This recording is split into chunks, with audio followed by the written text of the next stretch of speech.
Hi hello ನಮಸ್ತೆ ಗೆಳೆಯರೆ, ನಿಮ್ಮ ಅಗ್ರಿಟೆಕ್ ಕನ್ನಡ ಚಾನಲ್ಗೆ ಸ್ವಾಗತ ಸುಸ್ವಾಗತ. ಇಂದಿನ ಈ ವಿಡಿಯೋದಲ್ಲಿ ನನ್ನ ಬ್ಯಾಕ್ಗ್ರೌಂಡಲ್ಲಿ ನೀವು ಗಮನಿಸ್ತಾ ಇರ್ಬೋದು, ಹೀರೆಕಾಯಿ ಬೆಳೆ ಬಗ್ಗೆ ಮಾಹಿತಿ ಕೊಡೋಣ ಅಂತ ಬಂದಿದ್ದೀನಿ ಸ್ನೇಹಿತರೆ.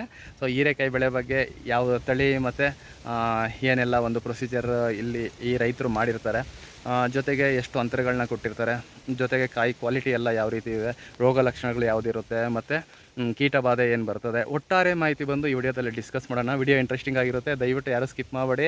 ನೋಡಿ, ಸ್ಕಿಪ್ ಮಾಡಬೇಡಿ. ನೋಡಿ, ಹಿಂದ್ಗಡೆ ಕಾಯೆಲ್ಲ ನೋಡಿ ಯಾವ ರೀತಿಯಲ್ಲಿದೆ. ಸೊ ಒಟ್ಟಾರೆ ಮಾಹಿತಿ ಇದರಲ್ಲಿ ನಾವು ನಿಮಗೆ ಕೊಡೋಣ ಅಂತ ಬಂದಿರೋದು ನಾನು. ದಯವಿಟ್ಟು ಸ್ಕಿಪ್ ಮಾಡಿದಿರೋ ಪೂರ್ತಿ ವಿಡಿಯೋ ನೋಡಿ, ನಿಮ್ಮ ಸಹಕಾರ ಕೊಟ್ಟರೆ ಇನ್ನಷ್ಟು ವಿಡಿಯೋಗಳು ಮಾಡೋದಕ್ಕೆ ನಮಗೆ ಉತ್ತೇಜನ ಸಿಗುತ್ತೆ ಅಂತ ಹೇಳ್ತಾ ವಿಡಿಯೋಗೆ ಹೋಗೋಣ ಬನ್ನಿ. ಜೊತೆಗೆ ಏನಪ್ಪ ಅಂತ ಹೇಳಿದ್ರೆ, ನೀವು ಯಾರೆಲ್ಲ ಬಂದು ಫಸ್ಟ್ ಟೈಮ್ ನಮ್ಮ ಚಾನಲಲ್ಲಿ ವಿಡಿಯೋ ನೋಡ್ತಾ ಇದ್ದೀರಾ, ದಯವಿಟ್ಟು ನಮ್ಮ ಚಾನಲ್ನ ಸಬ್ಸ್ಕ್ರೈಬ್ ಮಾಡ್ಕೊಳ್ಳಿ. ವಿಡಿಯೋಸ್ನ ಆದಷ್ಟು ಲೈಕ್ ಮಾಡಿ, ಶೇರ್ ಮಾಡಿ, ಇನ್ನೊಬ್ಬ ರೈತರಿಗೆ ರೀಚ್ ಆಗೋ ಥರ ನೋಡಿ ಅಂತ ಹೇಳೋದಕ್ಕೆ ಇಷ್ಟಪಡ್ತೀನಿ ಸ್ನೇಹಿತರೆ. ಈಗ ಮೊದಲನೇದಾಗಿ ಇನ್ನು ಟಾಪಿಕ್ಗೆ ಹೋಗೋಣ. ಏನೆಲ್ಲ ಒಂದು ಪ್ರೊಸೀಜರ್ ಮಾಡಿದ್ದಾರೆ, ಯಾವ ತಳಿ, ಏನು ಅಂತರಗಳು ಕೊಟ್ಟಿರ್ತಾರೆ, ಸೊ ಏನೆಲ್ಲ ಲಕ್ಷಣಗಳಿರ್ತದೆ ಹೇಳೋದಲ್ವ, ಮೊದಲು ಹೇಳ್ದಂಗೆ ಅದ್ರ ಬಗ್ಗೆ ಡಿಸ್ಕಸ್ ಮಾಡ್ತಾ ಹೋಗೋಣ ಒಂದೊಂದಾಗಿ ಬನ್ನಿ. ಸಾಮಾನ್ಯವಾಗಿ ಹೀರೆಕಾಯಿ ಬೆಳೆ ನಾವು ತಗೊಂಡಾಗ ಏನಪ್ಪ ಅಂತ ಹೇಳಿದ್ರೆ, ಒಂದು ಬೀಜದ ಬೆಲೆಗಳು ಆಗಲಿ, ಒಂದು ಸ್ವಲ್ಪ ಮೈಂಟೆನೆನ್ಸ್ ಆಗಲಿ, ಒಂದು ಸ್ವಲ್ಪ ಎಲ್ಲ ಬೇರೆ ಕಮರ್ಷಿಯಲ್ ಕ್ರಾಪ್ಗಳು ಕಂಪೇರ್ ಮಾಡಿದ್ರೆ ಒಂಚೂರು ಕಡಿಮೆನೇ ಇರ್ತದೆ ಅಂದ್ಕೊಳ್ಳಿ. ಸೊ ಈಗ ಮೊದಲನೇ ವಿಚಾರಕ್ಕೆ ಬರೋಣ. ಮುಖ್ಯವಾಗಿ ಯಾವುದೇ ನಾವು ಬೆಳೆ ಮಾಡಬೇಕಂದ್ರೂ ತಳಿ ಸೆಲೆಕ್ಟ್ ಮಾಡೋದು ಪ್ರಮುಖ ಪಾತ್ರ ವಹಿಸುತ್ತೆ. ತಳಿ ಸೆಲೆಕ್ಷನ್ ಬಂದು ಇದು ಆ್ಯಕ್ಚುಲಿ ನಾವಿ F1 ಅಂತ ಹೇಳ್ಬಿಟ್ಟು ಸ್ನೇಹಿತರೆ, ಈಸ್ಟ್ ವೆಸ್ಟ್ ಕಂಪ್ನಿ ಅವ್ರದ್ದು. ಸೊ ಇದು ಬಂದು ತುಂಬಾ ಫೆಮಿಲಿಯರ್ ಆಗಿದೆ. ಇದಕ್ಕೆ ಮೊದಲು ಬಂದು ನಾಗ ಅನ್ನೋದಿತ್ತು. ಸೊ ಆ ನಾಗ ಅನ್ನೋ ವೆರೈಟಿ ಬಂದು ಈಗ ಸಮ್ಮರಲ್ಲಿ ಇದನ್ನು ನಾಟಿ ಮಾಡಿದರು. ಸಮ್ಮರಲ್ಲಿ ಬಂದು ನಾಗ ವೆರೈಟಿ ಏನಾದರೂ ನಾಟಿ ಮಾಡಿದ್ದೆ ಆದರೆ ವೈರಸ್ ಲಕ್ಷಣಗಳು ಜಾಸ್ತಿ ಇರ್ತದೆ ಅದರಲ್ಲಿ. ಸೊ ಆದ ಕಾರಣ ಈ ಒಂದು ನಾವಿ F1 ಬಂದು ಸ್ವಲ್ಪ ವೈರಸ್ ರೆಸಿಸ್ಟೆಂಟ್ ಆಗಿರೋ ಕಾರಣಕ್ಕೆ ತುಂಬಾ ಚೆನ್ನಾಗಿ ಬರುತ್ತೆ ಸಮ್ಮರಲ್ಲೂ ಅಷ್ಟೇ. ಸೊ ಇವಾಗ ಸಮ್ಮರಲ್ಲಿ ಗಿಡ ನಾಟಿ ಮಾಡಿದ್ದಾಗಿತ್ತು, ಈಗ ಕಾಯಿ ಕೊಯ್ಲಿಗೆ ಬಂದಿರೋದು ಬಂದು ನಮಗೆ ಮಳೆಗಾಲದಲ್ಲಿ ಬಂದಿರುತ್ತೆ. ಸೊ ಸ್ನೇಹಿತರೆ, ಇದು ಒಂದು ವಿಚಾರ. ಇದು ಬಂದು ನಾವಿ F1 ವೆರೈಟಿ ಸ್ನೇಹಿತರೆ. ಇನ್ನು ಬೀಜದ ರೇಟ್ ವಿಚಾರಕ್ಕೆ ಬಂದಾಗ, ಮೊದಲೆಲ್ಲ ಬಂದು ಒಂಚೂರು ಕಡಿಮೆ ಇತ್ತು, ಈಗ ಬಂದು ಒಂದು ಸ್ವಲ್ಪ ಜಾಸ್ತಿ ಆಗಿದೆ. 800 ರೂಪಾಯಿ ಒಂದು 50 ಗ್ರಾಮ್ ಪಾಕೆಟು, 800 ರೂಪಾಯಿ ಬೆಲೆ ಆಗುತ್ತೆ ಸ್ನೇಹಿತರೆ. ಸೊ ಇದು ಒಂದು ಏನು ಮಾಹಿತಿ, ಬೀಜದ ಬಗ್ಗೆ ಮಾಹಿತಿ ಆಯಿತು. ಇನ್ನು ನೆಕ್ಸ್ಟು ಮಾಹಿತಿ ಏನಪ್ಪ ಅಂತ ಹೇಳಿದ್ರೆ, ನೆಲದ ತಯಾರಿ ಯಾವ ರೀತಿ ಮಾಡಿದ್ದಾರೆ ಅಂತ ಹೇಳ್ಬಿಟ್ಟು ಇವಾಗ ನೋಡೋಣ. ನೆಲದ ತಯಾರಿ ವಿಚಾರಕ್ಕೆ ಬಂದಾಗ, ಈ ಒಂದು ನೆಲಕ್ಕೆ ಬಂದು ಇದು ಹಸುವಿನ ಗೊಬ್ಬರ ಸಿಗಲಿಲ್ಲ, ಡಿಮ್ಯಾಂಡಲ್ಲಿತ್ತು ಅಂತ ಹೇಳ್ಬಿಟ್ಟು ರೈತರು ಏನು ಮಾಡಿದ್ದಾರೆ, ಕೋಳಿದು ಒಟ್ಟು ಗೊಬ್ಬರ, ನಿಮಗೆ ಗೊತ್ತೇ ಇರುತ್ತೆ, ಕೋಳಿದು ಒಟ್ಟು ಗೊಬ್ಬರ ಭತ್ತದ ಒಟ್ಟು ಹಾಕಿರ್ತಾರಲ್ವ, ಸೊ ಅದು ಚಿಕ್ಕ ಕೋಳಿಗಳದು. ಇನ್ನು ಫಿಲ್ಟ್ರು ಎಲ್ಲ ಸಮ್ಮರಲ್ಲಿ ಯಾರೂ ಅಷ್ಟೊಂದಾಗಿ ಹಾಕೋದಿಲ್ಲ. ಸೊ ಈ ಗೊಬ್ಬರ ಹಾಕೋದ್ರಿಂದ ಏನಂತ ಹೇಳಿದ್ರೆ, ನೆಲದಲ್ಲಿ ಒಂದು ಸ್ವಲ್ಪ ಒಳುವು ಚೆನ್ನಾಗಿರ್ತದೆ, ಅಂದರೆ ಫಲವತ್ತತೆ ಚೆನ್ನಾಗಿರುತ್ತೆ, ಮಣ್ಣನ್ನು ಲೂಸ್ ಮಾಡುತ್ತೆ ಅಂತ ಈ ಗೊಬ್ಬರನ ಯೂಸ್ ಮಾಡ್ತಾರೆ. ಸ್ವಲ್ಪ ಸರಿಯೋದಕ್ಕೂ ಚೆನ್ನಾಗಿರುತ್ತೆ ಸ್ನೇಹಿತರೆ. ಇದು ಈ ಒಂದು ಕೋಳಿದು ಒಟ್ಟು ಗೊಬ್ಬರನ ಬಳಕೆ ಮಾಡಿರ್ತಾರೆ. ಇದಾದ ಮೇಲೆ ಬೆಡ್ಡಿಗೆ ಬಂದು ಆ್ಯಕ್ಚುಲಿ DAP ಮತ್ತು 10-26 ಜೊತೆಗೆ ಹೊಂಗೆ ಹಿಂಡಿ, ಬೇವಿನ ಹಿಂಡಿ, ಲಘು ಪೋಷಕಾಂಶವನ್ನು ಬೆಡ್ಗಳಿಗೆ ಕೊಟ್ಟಿರ್ತಾರೆ ಸ್ನೇಹಿತರೆ. ಇದು ಒಂದು ಗೊಬ್ಬರದ ವಿಚಾರ ಆಯಿತು. ಇದಾದ ಮೇಲೆ ಬಂದು ನಾರ್ಮಲಾಗಿ ಮಳೆಗಾಲದಲ್ಲಿ ತೇವಾಂಶಗಳು ಜಾಸ್ತಿ ಆಗೋ ತೊಂದರೆಗಳಿರುತ್ತೆ, ಜೊತೆಗೆ ಕಳೆಯ ತೊಂದರೆಗಳು ಜಾಸ್ತಿ ಬರುತ್ತೆ ಅಂತ ಹೇಳ್ಬಿಟ್ಟು ಮಲ್ಚಿಂಗ್ ಪೇಪರು ಬಳಕೆ ಮಾಡೋದು ತುಂಬಾ ಸೂಕ್ತ. ಸೊ ಮಲ್ಚಿಂಗ್ ಪೇಪರ್ ಬಳಕೆ ಮಾಡೋದ್ರಿಂದ ನೀರೇನಾದರೂ ಕಡಿಮೆ ಇದ್ರೂ ಒಂದು ಸ್ವಲ್ಪ ನಡೆಯುತ್ತೆ, ಜೊತೆಗೆ ಕಳೆ ಅವಾಯ್ಡ್ ಆಗುತ್ತೆ, ಜೊತೆಗೆ ಗಿಡಕ್ಕೆ ಬೇಕಾಗಿರುವಂಥ ತೇವಾಂಶ ಒಳಗಡೆ ಮಾಯಿಶ್ಚರ್ ಮೇಂಟೈನ್ ಆಗೋದಕ್ಕೆ ಸಹಕಾರಿಯಾಗಿರುತ್ತೆ. ಇದರ ಜೊತೆಗೆ ಬಂದು ಕೆಲವೊಂದು ಕೀಟಗಳಿಗೆ ಇದು ರಿಪೆಲೆಂಟ್ ಆಗೂ ಇರುತ್ತೆ. ಮಧ್ಯಾಹ್ನದ ಹೊತ್ತು ಬಿಸಿಲಲ್ಲಿ ಏನಾದರೂ ಅದರ ಮೇಲೆ ಬಂದು ಯಾವುದಾದ್ರು ಸಣ್ಣ ಪಣ್ಣ ಸೊಳ್ಳೆ ಇಲ್ಲೇ ಕೂತ್ಕೊಂಡ್ರೂ ಅಲ್ಲೇ ಸೀದೋಗುತ್ತೆ, ಆ ಥರ ಒಂದು ಫೆಸಿಲಿಟಿ ಇರುತ್ತೆ ಮಲ್ಚಿಂಗ್ ಪೇಪರ್ ಹಾಕೋದ್ರಿಂದ. ಇನ್ನು ಸಾಲಿಂದ ಸಾಲಿಗೆ ಅಂತರ ಬಂದು ತುಂಬ ವಿಶಾಲವಾಗಿ ಕೊಟ್ಟಿರ್ತಾರೆ ಸ್ನೇಹಿತರೆ.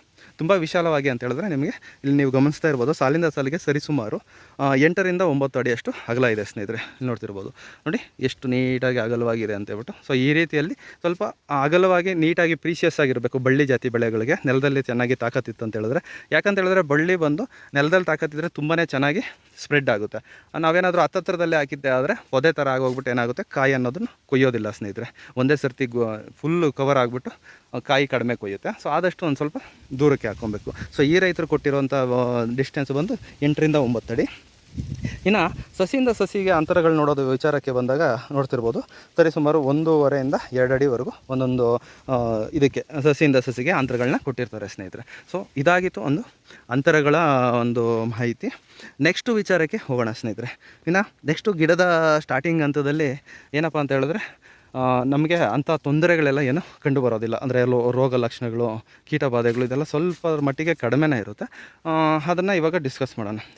ಪ್ರಾಥಮಿಕ ಹಂತದಲ್ಲಿ ನಾವು ಸಸಿ ಆದರೂ ನಾಟಿ ಮಾಡ್ಬೋದು ಅಥವಾ ಬೀಜನಾದರೂ ನಾಟಿ ಮಾಡ್ಬೋದು. ನಾಟಿ ಮಾಡಿದಾಗ ಏನಾಗುತ್ತೆ, ಸ್ಟಾರ್ಟಿಂಗಲ್ಲಿ ಸೊಳ್ಳೆಗಳು ಜಾಸ್ತಿನೇ ಇರುತ್ತೆ. ಈ ಸೊಳ್ಳೆಗಳು ಅಂತ ಹೇಳಿದ್ರೆ ಹಸಿರು ಸೊಳ್ಳೆ ಮತ್ತು ಈ ಥರದ್ದೆಲ್ಲ ಅಪಿಡ್ಸ್ ಅಂತ ಏನು ಹೇಳ್ತಾರೆ. ಸೊ ಇದನ್ನೆಲ್ಲ ಬಂದು ಪ್ರಾಥಮಿಕ ಹಂತದಲ್ಲಿ ಕಂಟ್ರೋಲಲ್ಲಿ ಇಟ್ಕೊಬೇಕು ಸ್ನೇಹಿತರೆ. ಯಾಕಪ್ಪ ಅಂತ ಹೇಳಿದ್ರೆ, ಸೊ ನಾವೇನಾದರೂ ಅದನ್ನು ಕಂಟ್ರೋಲ್ ಮಾಡಿಲ್ಲ ಅಂತ ಹೇಳಿದ್ರೆ ಗಿಡದಲ್ಲಿ ಬಂದು ವೈರಸ್ ಲಕ್ಷಣ ಕಾಣಿಸ್ಕೊಳ್ಳೋದಕ್ಕೆ ಸ್ಟಾರ್ಟ್ ಆಗುತ್ತೆ. ಈ ವೈರಸ್ ಲಕ್ಷಣ ಎಲ್ಲಾದರೂ ಕಾಣಿಸ್ಕೊಂಡಾಗ ಏನಾಗುತ್ತೆ, ಆ ಒಂದು ಅಪಿಡ್ಸ್ ಏನಿರ್ತದೆ ಒಂದು ಗಿಡದಿಂದ ಇನ್ನೊಂದು ಗಿಡಕ್ಕೆ ಹೋಗಿ ಮೇದಾಗ ಏನಾಗುತ್ತೆ, ಬೇರೆ ಗಿಡಗಳಿಗೆ ಅದು ಅಂಟ್ಕೊಳ್ಳುತ್ತೆ. ಮತ್ತು ತೋಟ ಎಲ್ಲ ಅದೇ ರೀತಿಯೇ ದಿನದಿಂದ ದಿನಕ್ಕೆ ವೈರಸ್ಗೆ ತುತ್ತಾಗೋ ಚಾನ್ಸಸ್ ಇರುತ್ತೆ. ಸೊ ಪ್ರಾಥಮಿಕ ಹಂತದಲ್ಲಿ ರಸ ಇರುವ ಕೀಟಗಳನ್ನು ನಿಭಾಯಿಸ್ಕೊಂಡ್ರೆ ಸಾಕಾಗುತ್ತೆ ಸ್ನೇಹಿತರೆ. ಅದಾದ ಮೇಲೆ ನೆಕ್ಸ್ಟು ಇನ್ನೊಂದು ತೊಂದರೆ ಏನಪ್ಪ ಬರುತ್ತೆ ಅಂತ ಹೇಳಿದ್ರೆ, ರಸ ಇರೋ ಕೀಟಗಳ ತೊಂದರೆ ಆದಮೇಲೆ ರಂಗೋಲಿ ಸ್ನೇಹಿತರೆ. ನಾವು ರಂಗೋಲಿ ತೋರಿಸೋಣ ಅಂತ ಹೇಳಿದ್ರೆ ಇಲ್ಲಿ ಈ ಗಿಡದಲ್ಲಿ ಅಷ್ಟೊಂದಾಗಿ ಎಲ್ಲೂ ಕಾಣಿಸ್ತಾ ಇಲ್ಲ. ಸೊ ಯಾಕಂತ ಹೇಳಿದ್ರೆ ಇದು ಕೊಯ್ಲು ಸ್ಟಾರ್ಟ್ ಆಗಿರೋವಂಥ ಗಿಡ. ಸ್ಟಾರ್ಟಿಂಗ್ ಗಿಡಗಳಲ್ಲಿ ಅಂತ ಹೇಳಿದ್ರೆ ನೀಟಾಗಿ ನಿಮಗೆ ರಂಗೋಲಿ ಬಗ್ಗೆನೂ ತೋರಿಸ್ಬೋದಾಗಿತ್ತು ಸ್ನೇಹಿತರೆ. ಸೊ ರಂಗೋಲಿ ಅಂದರೆ ನಿಮಗೆ ಗೊತ್ತಿರುತ್ತೆ, ಹಾವಿನ ಎಡೆ ಅಂತ ಕೆಲವೊಂದು ಕಡೆ ಹೇಳ್ತಾರೆ, ಲೀಫ್ ಮೈನರ್ ಅಂತ ಇಂಗ್ಲೀಷಲ್ಲಿ ಹೇಳ್ತಾರೆ. ನಾವು ಆಡು ಭಾಷೆಯಲ್ಲಿ ರಂಗೋಲಿ, ಯಾಕಂತ ಹೇಳಿದ್ರೆ ನಾವು ರಂಗೋಲಿ ಯಾವ ರೀತಿ ಹಾಕ್ತೀರಾ ಅದೇ ರೀತಿಯೇ ಇರ್ತದೆ. ಇಲ್ಲಿ ನೀವು ಗಮನಿಸ್ಬೋದು ನೋಡಿ, ಈ ಎಲೆ ಮೇಲೆ ಈ ರೀತಿಯಲ್ಲಿ ಒಂದು ಲೈನ್ಸ್ ಎಲ್ಲ ಬರ್ತಾ ಇರ್ತದೆ. ಈ ರೀತಿ ಇದನ್ನು ನಾವು ಕಂಟ್ರೋಲ್ ಮಾಡಿದ್ರೆ ಏನಾದರೂ ಬಿಟ್ಟಾಗ ಏನಾಗುತ್ತೆ, ಎಲೆ ಎಲ್ಲ ಹಾಳಾದಂಗೆ ಆಗುತ್ತೆ. ಇದರಿಂದ ಸ್ವಲ್ಪ ಗಿಡದ ಮೇಲೇನೂ ಪ್ರಭಾವ ಬೀರುತ್ತೆ ಸ್ನೇಹಿತರೆ.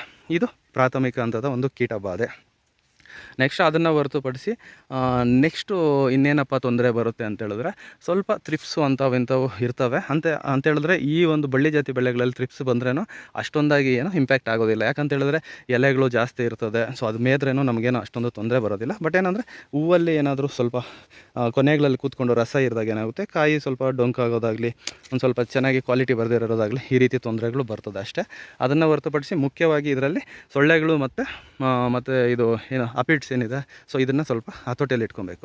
ಇದಾದಮೇಲೆ ನೆಕ್ಸ್ಟ್ ಸ್ಟೆಪ್ಪಲ್ಲಿ ಬರುವಂಥ ಕೀಟ ಬಾಧೆ ಏನಂತ ಹೇಳಿದ್ರೆ ಊಜಿ ಕಡಿದಾಗ ಯಾವ ರೀತಿ ಇರುತ್ತೆ ಅಂತ ಎಲ್ಲರಿಗೂ ಗೊತ್ತೇ ಇರುತ್ತೆ.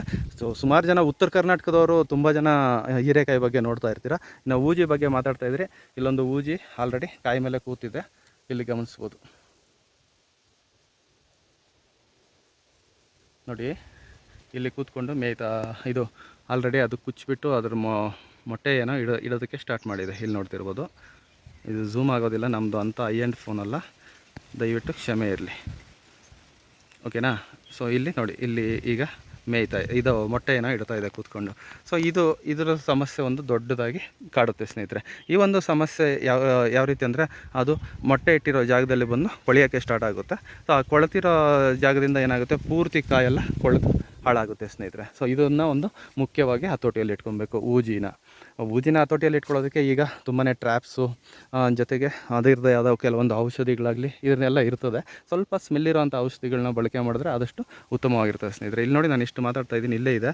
ಈಗ ಆಲ್ರೆಡಿ ಅದು ಇಂಜೆಕ್ಟ್ ಮಾಡಿದೆ, ಅದಕ್ಕೆ ಎಲ್ಲೂ ಹೋಗ್ತಾ ಇಲ್ಲ. ಇಲ್ಲಿ ನೋಡಿ, ಪ್ರೆಸ್ ಮಾಡ್ತಾ ಓಡೋಯ್ತು ನೋಡಿ. ಸೊ ಈ ರೀತಿಯಲ್ಲಿ ಇದು ಊಜಿದೊಂದು ಬಾಧೆ ಆಯಿತು. ನೆಕ್ಸ್ಟ್ ಬಂದು ಇದಿಷ್ಟೇ ಸ್ನೇಹಿತರೆ, ಜಾಸ್ತಿ ತೊಂದರೆ ಕೊಡೋದು. ಇನ್ನು ಕೆಲವೊಂದು ಬಾರಿ ಬಂದು ಈ ಹಸಿರು ಹುಳ ಅಂಥದ್ದೆಲ್ಲ ಒಂದು ಪುಟ್ಟದಾಗಿರೋ ಗಿಡ ಟೈಮಲ್ಲಿ ಬರ್ತದೆ. ಅದನ್ನು ಬಿಟ್ಟರೆ ಇನ್ನೇನು ಕೀಟಬಾಧೆ ಇದರಲ್ಲಿ ಯಥೇಚ್ಛವಾಗಿ ಕಾಣಿಸ್ಕೊಳ್ಳೋದಿಲ್ಲ ಸ್ನೇಹಿತರೆ. ಇನ್ನು ನೆಕ್ಸ್ಟು ರೋಗ ಲಕ್ಷಣಗಳ ವಿಚಾರಕ್ಕೆ ಹೋಗೋಣ. ಜಾಸ್ತಿ ಲೆಂತ್ ಇರುತ್ತೆ ವಿಡಿಯೋ, ಸ್ವಲ್ಪ ನೋಡಿಕೊಂಡು ಮಾಡಬೇಕಾಗುತ್ತೆ. ಇನ್ನು ರೋಗ ಲಕ್ಷಣಗಳ ವಿಚಾರಕ್ಕೆ ಹೋದಾಗ ಪ್ರಾಥಮಿಕ ಹಂತದಲ್ಲಿ ವೈರಸ್ನ ಹತೋಟಿಯಲ್ಲಿ ಇಟ್ಕೊಂಡ್ರೆ ನೆಕ್ಸ್ಟು ಸ್ಟೆಪ್ಪಲ್ಲಿ ಬರುವಂಥದ್ದು ಬಂದು ಡೌನಿ ಮಿಲ್ಡೋ ಅಂತ ಹೇಳ್ತಾರೆ ಸ್ನೇಹಿತರೆ. ಡೌನಿ ಮಿಲ್ಡೋ ಅಂತ ಹೇಳಿದ್ರೆ ನಿಮಗೆ ಎಲೆ ಮೇಲೆ ಒಂದು ಸ್ವಲ್ಪ ಹಳದಿ ಬಣ್ಣ ಬರುತ್ತೆ. ಹಳದಿ ಬಣ್ಣಕ್ಕೆ ಬಂದು ಏನಾಗುತ್ತೆ, ದಿನದಿಂದ ದಿನಕ್ಕೆ ಅದು ಎಲೆ ಎಲ್ಲ ಆವರಿಸ್ಕೊಳ್ಳುತ್ತೆ. ಮೊದಲನೇದಾಗಿ ಸ್ಟಾರ್ಟಿಂಗಲ್ಲಿ ಬೇಕಾದರೆ ನಿಮ್ಗೆ ಚಿಕ್ಕದಾಗಿ ಒಂದು ಅಷ್ಟಾಗಲ ಕಾಣಿಸ್ಕೊಳ್ಳುತ್ತೆ. ಆಮೇಲೆ ಅದೇನಾಗುತ್ತೆ, ಗಿಡಕ್ಕೆ ಇದು ಎಲೆಗೆಲ್ಲ ಹಬ್ಕೊಳ್ತಾ ಹೋಗುತ್ತೆ. ಆ ಎಲೆಗೆ ಹಬ್ಕೊಂಡು ಹೋಗ್ತಾ ಆಮೇಲೆ ಏನಾಗುತ್ತೆ, ಎಲೆಗಳೆಲ್ಲ ಈ ರೀತಿ ತರಗೆಲೆ ಆಗೋಗುತ್ತೆ. ಸೊ ಈ ರೀತಿ ಆದಾಗ ಏನಾಗುತ್ತೆ, ಗಿಡಕ್ಕೆ ಬೇಕಾಗಿರುವಂಥ ಇದು ಫುಡ್ಡು ಅಂದರೆ ಯಾವ ರೀತಿ ಹೇಳೋದು, ಅದಕ್ಕೆ ಆಹಾರ ತಯಾರಾಗೋದಿಲ್ಲ. ಸೊ ಆವಾಗ ಏನಾಗುತ್ತೆ, ಗಿಡದಲ್ಲಿ ನಮಗೆ ಕಾಯಿ ಕ್ವಾಲಿಟಿ ಎಲ್ಲ ಕಡಿಮೆ ಆಗೋದಕ್ಕೆ ಸ್ಟಾರ್ಟ್ ಆಗ್ತಾ ಬರ್ತದೆ. ಸೊ ಇದೊಂದು ಮುಖ್ಯವಾದ ವಿಚಾರ, ಡೌನಿ ಮಿಲ್ಡೋ ಆದ ಮೇಲೆ ನೆಕ್ಸ್ಟು ಕಾಡುವಂಥ ದೊಡ್ಡ ಸಮಸ್ಯೆ ಏನಂತ ಹೇಳಿದ್ರೆ ಪೌಡರಿ ಮಿಲ್ಡೋ ಅಂತ ಹೇಳ್ತಾರೆ, ಅಥವಾ ಬೂದು ರೋಗ ಅಂತ ಕರೀತಾರೆ. ನೀವು ಈ ಎಲೆ ಮೇಲೆ ಗಮನಿಸ್ತಾ ಇರ್ಬೋದು, ಇದೆಲ್ಲ ವೈಟ್ ಆಗಿರೋದೆಲ್ಲ ಬೂದು ರೋಗನೇ. ಇಲ್ಲಿ ನೋಡಿ, ಎಲೆ ಮೇಲೆ ನೋಡಿ ಕಾಣಿಸ್ತಿರ್ಬೋದು ನೋಡಿ, ಇದೆಲ್ಲ ಬೂದು ರೋಗ. ಸೊ ಇದು ಒಂದು ಸಮಸ್ಯೆ ನಿಮಗೆ ಎದುರಾಗುತ್ತೆ. ಸೊ ಇದಕ್ಕೂ ಅಷ್ಟೇ ಕರೆಕ್ಟ್ ಸೂಕ್ತವಾದ ಔಷಧಿಗಳನ್ನ ಕೊಡೋದು ಪ್ರಮುಖ ಪಾತ್ರ ವಹಿಸುತ್ತೆ. ಇದನ್ನು ಹೊರತುಪಡಿಸಿ ಇನ್ನು ಲೀಫ್ ಸ್ಪಾಟ್ ಅಂದರೆ ಎಲೆ ಮೇಲೆ ಒಂದು ಸ್ವಲ್ಪ ಮಚ್ಚೆಗಳು ಸ್ಟಾರ್ಟ್ ಆಗೋದಾಗಲಿ, ಜೊತೆಗೆ ಬ್ಲೈಟ್ ಥರ ಆಗೋದಾಗಲಿ, ಈ ರೀತಿ ಸಮಸ್ಯೆಗಳು ಸರ್ವೇ ಸಾಮಾನ್ಯ ತೇವಾಂಶಗಳು ಜಾಸ್ತಿ ಆದಾಗ ಅಥವಾ ಮಳೆ ತೇವಾಂಶಗಳಿದ್ದಾಗ. ಸೊ ಇದು ಒಂದು ಮುಖ್ಯವಾದ ರೋಗ ಲಕ್ಷಣಗಳು ಇದರಲ್ಲಿ ಕಾಡುತ್ತೆ ಸ್ನೇಹಿತರೆ. ಓಕೆನಾ. ಸೊ ಇದು ನೋಡ್ತಿರ್ಬೋದು, ಈ ರೀತಿಯಲ್ಲಿ ಬೂದಿ ರೋಗ, ಲಿಪ್ ಸ್ಪಾಟು, ಡೌನಿ ಎಲ್ಲ ಬರ್ತದೆ. ಸೊ ಇದನ್ನು ಹೊರತುಪಡಿಸಿ ನೆಕ್ಸ್ಟ್ ಇನ್ನೇನಪ್ಪ ಅಂತ ಹೇಳಿದ್ರೆ, ನಿಮಗೆ ನೆಕ್ಸ್ಟ್ ಸ್ಟೆಪ್ಪಲ್ಲಿ ಆ ಥರದ್ದೇನೂ ಬರೋದಿಲ್ಲ. ಈ ಕಾಯಿ ಸ್ವಲ್ಪ ಡೊಂಕು ಅಂದರೆ ಕೆಳಗಡೆ ಬಂದು ಒಂದು ಸ್ವಲ್ಪ ಬಲೂನ್ ಥರ ಉಬ್ಕೊಳ್ಳುತ್ತೆ, ಮೇಲೆ ಬಂದು ಸಣ್ಣ ಇರುತ್ತೆ. ಸೊ ಈ ಥರ ಒಂದು ತೊಂದರೆಗಳು ಬಂದಾಗ ಸ್ವಲ್ಪ ಲಘು ಪೋಷಕಾಂಶಗಳನ್ನ ಕೊಡೋದು ಸೂಕ್ತ. ಮತ್ತು ಕಾಯಿ ಪಿಂದೆಗಳು ಈ ರೀತಿ ಒಣಗ್ತಾ ಇರುತ್ತೆ, ಸೊ ಅದಕ್ಕೂ ಅಷ್ಟೇ ಲಘು ಪೋಷಕಾಂಶ, ಬೋರಾನು ಈ ಥರದ್ದು ಸ್ವಲ್ಪ ಕೊಡೋದು ಮುಖ್ಯ. ಇನ್ನೊಂದು ಮುಖ್ಯವಾದ ವಿಚಾರ ಏನಂತ ಹೇಳಿದ್ರೆ ಪಾಲಿನೇಷನ್, ಪರಾಗಸ್ಪರ್ಶ ಅಂತ ಏನು ಹೇಳ್ತಾರೆ. ಸೊ ಈ ಒಂದು ಕ್ರಿಯೆ ಈ ಬಳ್ಳಿ ಜಾತಿ ಬೆಳೆಗಳಲ್ಲಿ ತುಂಬಾ ಪ್ರಮುಖವಾಗಿದ್ದು, ಆದಷ್ಟು ಜೇನು ಹುಳುಗಳು ಓಡಾಡೋ ಟೈಮಲ್ಲಿ ಯಾವುದೇ ರೀತಿಯಾದ ಸ್ಪ್ರೇಯನ್ನು ಮಾಡೋದು ತುಂಬಾ ತಪ್ಪಾಗುತ್ತೆ ಸ್ನೇಹಿತರೆ. ಜೇನು ಹುಳುಗಳು ಯಾವಾಗ ಓಡಾಟ ಕಡಿಮೆ ಇರುತ್ತೋ ಆ ಟೈಮಲ್ಲಿ ಸ್ಪ್ರೇ ಮಾಡೋದು ಸೂಕ್ತ. ಸೊ ಅದರಿಂದ ಪಾಲಿನೇಷನ್ನು ಚೆನ್ನಾಗಾಗುತ್ತೆ, ನಮಗೆ ಕಾಯಿ ಇಳುವರಿನೂ ಚೆನ್ನಾಗಿ ಬರುತ್ತೆ. ಸೊ ಇದನ್ನು ಬಿಟ್ಟರೆ ಇನ್ನು ನೆಕ್ಸ್ಟು ನಿಮಗೆ ಏನಂತ ಹೇಳಿದ್ರೆ ಅದೇ ಲಘು ಪೋಷಕಾಂಶಗಳು ತುಂಬಾ ಬೇಕಾಗುತ್ತೆ ಈ ಒಂದು ಬೆಳೆಗೆ. ನಾನು ಸಾಮಾನ್ಯವಾಗಿ ಗೊಬ್ಬರಗಳ ವಿಚಾರಕ್ಕೆ ಬಂದಾಗ ಪ್ರತಿಯೊಂದು ಬೆಳೆಗೂ ಮಾಡ್ದಂಗೆ ಇದಕ್ಕೆ ಸಾಮಾನ್ಯವಾಗಿ 19 ಆಗಲಿ, ಯುಮಿಕ್ ಆ್ಯಸಿಡು 1261, 1340, 13, ಬೂಸ್ಟು 5234 ಈ ರೀತಿ, ಮತ್ತು CN ಬೋರಾನ್ ಈ ರೀತಿಯಾಗಿ ಕೊಟ್ಕೊಳ್ತಾ ಬರ್ತಾ ಇರ್ತಾರೆ. ಸ್ವಲ್ಪ ಒಬ್ಬೊಬ್ಬರ ತೋಟಕ್ಕೂ ವಿಭಿನ್ನವಾಗಿರ್ತದೆ ಗೊಬ್ಬರಗಳು ಕೊಡೋದೂ ಅಷ್ಟೇ. ಕಾಯಿ ಈ ರೀತಿಯಲ್ಲಿ ನೀಟಾಗಿ ಸ್ಟ್ರೈಟಾಗಿ ಲೆಂತಾಗಿ ಬರಬೇಕಂತ ಹೇಳಿದ್ರೆ ಆದಷ್ಟು ಬೋರಾನ್ನು ಸ್ವಲ್ಪ ಬಳಕೆ ಮಾಡೋದು ಸೂಕ್ತ. ಮತ್ತು ಕಾಯಿ ಡ್ರಾಪ್ ಆಗ್ದಿರ ಇರೋದಕ್ಕೂ ಬೋರಾನ್ ಸೂಕ್ತವಾಗಿರ್ತದೆ. ಇದೆಲ್ಲ ಒಂದು ವಿಚಾರ ಗೊಬ್ಬರಗಳದ್ದು ಆಯಿತು. ಔಷಧಿಗಳೂ ಅಷ್ಟೇ ಪ್ರತಿ ಒಂದು ವಾರಕ್ಕೆ ಒಂದು ಸರ್ತಿ ಆದರೂ ಇದಕ್ಕೆ ಔಷಧಿ ಕೊಡಲೇಬೇಕಾಗುತ್ತೆ. ಮತ್ತು ಇನ್ನೊಂದೇನಂತ ಹೇಳಿದ್ರೆ ಕಾಯಿಗಳು ಮೇಲೆ ನೋಡಿ ಈ ರೀತಿಯಲ್ಲಿ ಮೇಲೆ ಹೋಗಿ ಕೂತ್ಕೊಳ್ತಾ ಇರುತ್ತೆ. ಇದನ್ನು ಬಂದು ಫ್ರೀ ಟೈಮಲ್ಲೆಲ್ಲ ಓಡಾಡ್ಕೊಂಡು ಸ್ವಲ್ಪ ತೆಗೆದು ಈ ರೀತಿ ಕೆಳಗಡೆ ಬಿಡಬೇಕಾಗುತ್ತೆ. ಇಲ್ಲ ಬಿಟ್ಟಿಲ್ಲ ಅಂತ ಹೇಳಿದ್ರೆ ಈ ರೀತಿಯಾದ ಡೊಂಕಾಗುತ್ತೆ ಕಾಯಿಗಳೆಲ್ಲ. ಈ ರೀತಿ ನೋಡಿ ಯಾವ ರೀತಿ ಡೊಂಕಾಗಿದೆ ಇಲ್ಲಿ. ಸೊ ಇದನ್ನು ಮಾರ್ಕೆಟಲ್ಲಿ ಇದಕ್ಕೆ ಬೇಡಿಕೆನೂ ಇರೋದಿಲ್ಲ. ಇಲ್ಲಿ ನೋಡಿ, ಇಲ್ಲಿ ಮೇಲೆ ಇದೆಯಲ್ವ ನೋಡಿ, ಈ ಕಾಯಿನ ತೆಗೆದು ಈ ರೀತಿಯಲ್ಲಿ ಫ್ರೀ ಟೈಮಲ್ಲಿ ಓಡಾಡಿಕೊಂಡು ಈ ರೀತಿ ಕೆಳಗಡೆ ತೆಗೆದು ಬಿಡ್ತಾ ಇರಬೇಕು. ಆ ಕಾಯಿಗಳೇನಾದರೂ ಡೊಂಕಾಯ್ತು ಅಂತ ಹೇಳಿದ್ರೆ ಮಾರ್ಕೆಟಲ್ಲಿ ಅದಕ್ಕೆ ಬೇಡಿಕೆ ಇರೋದಿಲ್ಲ. ಸೊ ನಮಗೆ ಇಳುವರಿನಲ್ಲಿ ಹೊಡೆತ ಬೀಳುತ್ತೆ. ಸೊ ಈ ಎಲ್ಲ ಆಮೇಲೆ ಇನ್ನೊಂದೇನಂತ ಹೇಳಿದ್ರೆ ಗಿಡ ಒಂದು ಸ್ವಲ್ಪ ಕಾಯಿಗಳು ಕೊಯ್ದಿದ್ದಾದಮೇಲೆ ಎಲೆನಲ್ಲಿ ಈ ರೀತಿ ಬದಲಾವಣೆಗಳಾಗ್ತಾ ಇರ್ತದೆ. ಅಂದರೆ ಒಣಗಿದೆಲೆ ಈ ರೀತಿದೆಲ್ಲ ಇರುತ್ತೆ. ಫ್ರೀ ಟೈಮಲ್ಲಿ ಓಡಾಡ್ತಾ ಏನು ಮಾಡಬೇಕು, ಏನಾದರೂ ಒಂದು ಚಿಕ್ಕದಾಗಿ ಚಾಕು ಗೀಕು ಇಟ್ಕೊಂಡು ನೋಡಿ ಈ ಹಳೆ ಎಲೆಗಳನ್ನೆಲ್ಲ ಏನಿರ್ತದೆ ಇದನ್ನು ಸ್ವಲ್ಪ ತೆಗಿತಾ ಇದ್ದರೆ ಏನಾಗುತ್ತೆ, ನಮಗೆ ಹೊಸ ಚಿಗುರು ಅನ್ನೋದು, ಬಳ್ಳಿ ಅನ್ನೋದು ಬರ್ತಾ ಇರ್ತದೆ. ಕಾಯಿ ಅನ್ನೋದು ಇನ್ನೂ ತುಂಬ ಚೆನ್ನಾಗಿ ಬರ್ತಾ ಇರ್ತದೆ. ಇಲ್ಲಿ ನೋಡ್ತಿರ್ಬೋದು ಹೊಸ ಚಿಗುರಲ್ಲಿ ನೋಡಿ ಈಗ ಪಿಂದೆ ಈ ರೀತಿಯಲ್ಲಿ ಕಾಣಿಸ್ಕೊಳ್ತಾ ಇರುತ್ತೆ. ಸೊ ಈ ರೀತಿ ಫ್ರೀ ಟೈಮಲ್ಲೆಲ್ಲ ಇದ್ದಾಗ ಆ ಕಾಯಿಗಳನ್ನ ತೆಗೆದುಬಿಟ್ಕೊಂಡು ನೋಡಿ ಈ ರೀತಿ ತರಗೆಲೆಗಳನ್ನೆಲ್ಲ ಸ್ವಲ್ಪ ತೆಗೆದು ಬಿಟ್ಕೊಳ್ತಾ ಇದ್ದರೆ ನಿಮಗೆ ಕ್ರಾಪ್ ಡ್ಯೂರೇಷನ್ ಅಂದರೆ ಕಾಯಿ ಕೊಯ್ಯುವ ಕಾಲಾವಧಿನೂ ಸ್ವಲ್ಪ ಜಾಸ್ತಿ ಆಗುತ್ತೆ, ಈಲ್ಡೂ ಜಾಸ್ತಿ ಆಗುತ್ತೆ, ನಮಗೆ ಒಂದು ಸ್ವಲ್ಪ ದುಡ್ಡೂ ಆಗುತ್ತೆ ಅಂತ ಹೇಳೋದಕ್ಕೆ ಇಷ್ಟಪಡ್ತೀನಿ ಸ್ನೇಹಿತರೆ.